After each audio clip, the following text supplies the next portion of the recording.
Hello friends, welcome to JSK channel. இன்றைக்கி நம்ம all in one பவுடர்னு பார்க்க போகிறோம். இந்த all in one powder idea எப்படி வந்ததுன்னா, எல்லா நாளும் சட்னி பண்ணிகிட்ருக்க முடியாது இல்லையா? ஸோ எங்கள் அப்பாவில் காரம் சாப்பிட முடியாது.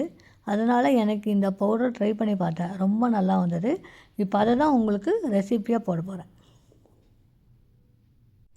இதுக்கு நான் எடுத்திருக்க இது தோலோட பாதி உளுத்தம் பருப்பு எடுத்திருக்கேன். இதுக்கு பாலிஷ் பண்ண உளுத்தம் பருப்பு யூஸ் பண்ணலாம். நான் தோலோடு இருக்கிறது யூஸ் பண்ணியிருக்கேன்.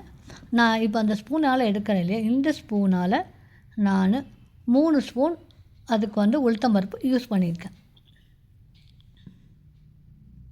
இப்போ இதுக்கு கடலைப்பருப்பு அதே ஸ்பூனால் 2 ஸ்பூனு யூஸ் பண்ணியிருக்கேன். இதுக்கு இப்போது நான் வேர்க்கடலை யூஸ் பண்ணுறேன். வேர்க்கடலை அதே ஸ்பூனால் 3 ஸ்பூன் ஆட் பண்ணியிருக்கேன். ஏன்னா வேர்க்கடலை நல்லா சுவையை கொடுக்கும், அதனால் அதையும் நான் இதில் ஆட் பண்ணியிருக்கேன்.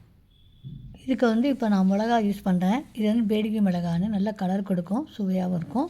இது நான் சேர்த்துருக்கேன், 4 சேர்த்துருக்கேன். காரம் வேணுங்கிற இன்னும் ஜாஸ்தி சேர்த்துக்கலாம். இப்போ நான் இதுக்கு தனியா 1 ஸ்பூன் ஆட் பண்ணுறேன்.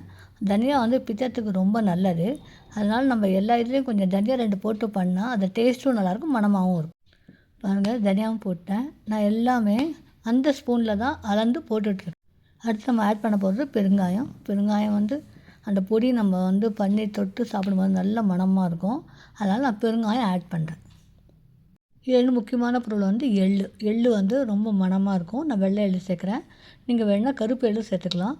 ஸோ அந்த பொடி நம்ம அரைச்சி முடிச்ச பிறகு பார்த்திங்கன்னா நல்ல அந்த மணம் அந்த எள்ளோட வாசனை ரொம்ப நல்லாயிருக்கும், நல்ல டேஸ்ட்டாகவும் இருக்கும். ஒரு அரை ஸ்பூன் போல் அந்த எள்ளு அதில் சேர்த்துருக்கேன். இந்த ஆல் இன் ஒன் பவுடரில் நெக்ஸ்ட் நான் ஆட் பண்ண போகிறது கருவேப்பிலை. அப்புறம் எல்லா பொருட்களையுமே நான் ட்ரையாக தான் வெறும் வானால் தான் வறுக்க போகிறேன். இதுக்கு ஏன் ஆல் இன் ஒன் பவுடர்னால் இதெல்லாம் சேர்க்கறதுனால ஆல் இன் ஒன் பவுடர்னு நான் சொல்லியிருக்காரு. இப்போ இதில் எல்லா பொருட்களையும் காமிக்கிறேன் பாருங்கள். இப்போ உளுத்தம் பருப்பை அதில் போட்டிருக்கேன், வெறும் வானால் வறுக்கிறேன் பாருங்கள். எப்படி அது பொன்னிறமாக இருக்குது பாருங்கள். இந்த பொன்னிறமாக வந்த பிறகு அதை வானாலேருந்து எடுத்து நம்ம ஒரு பிளேட்டில் கொட்டிக்கணும். இதே மாதிரி தான் எல்லா பொருட்களையும் வெறும் வானால் கலர் வர மாதிரி நம்ம வறுக்கணும்.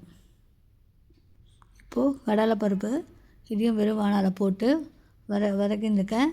நல்ல பொன்னிறமாக ஆனதும் அதை பிளேட் எடுத்து மாற்றிடுவேன்.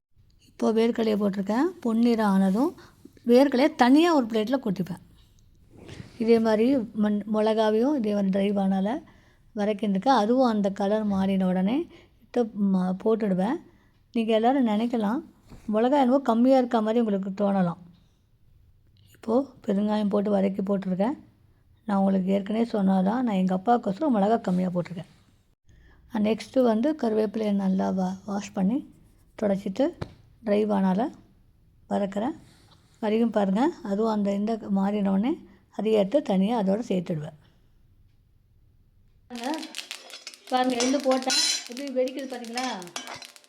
நீங்கள் கருப்பு எள்ளு கூட யூஸ் பண்ணிக்கலாம், அது உங்களோட ஆப்ஷன்.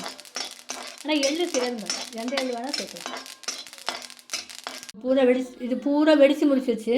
ஸோ இப்போ இது அந்த மிக்ஸோடு சேர்த்துடுவேன் இதையும். இப்போ அதுக்கு புளி இங்கே பாருங்கள், அந்த அளவு புளி எடுத்துருக்கேன். இதையும் வெறும் வானால் வதக்கணும். பட் இதுக்கு ஒரு சொட்டு எண்ணெய் விடுவேன். எண்ணெய் விட்டால் அது நல்லா இதுவாகும், வறுபடும். ஸோ இப்போ இது எடுத்து தனியாக அதோடு சேர்த்துடுவேன்.